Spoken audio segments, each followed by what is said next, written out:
Next, we need to fold down the edge of this fabric to create our casing. So remember, we've just pressed this in place, so that will hide our raw edge and give it a polished look. However, I'm gonna start at a side seam, and I really wanna make sure this hole that I created for my drawstrings is completely within that casing. So I'm gonna start out on one of my edges, and I'm gonna fold this down so that it just covers that opening.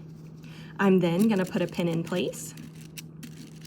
Oh, and then, and remember that I really wanna have those edges hidden. That one I maybe could have pressed a tiny bit longer so that it would stay in place.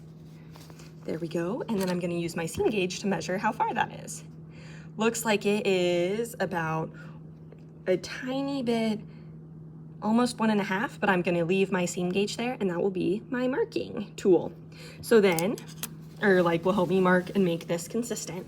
So then I'm gonna fold down everything along here. I'm gonna move my seam gauge over, and I'm gonna make sure that it's consistent, and then we'll put that pin in place. We're gonna move over. Notice how I measure, move one pin, and then measure again. I measure, adjust as needed, move the pin, and measure again. You've heard the saying, measure twice, cut once. Similar type thing here.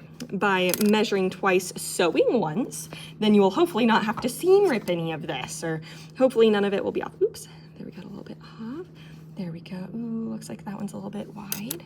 So we're just gonna take it out, move it up. There we go.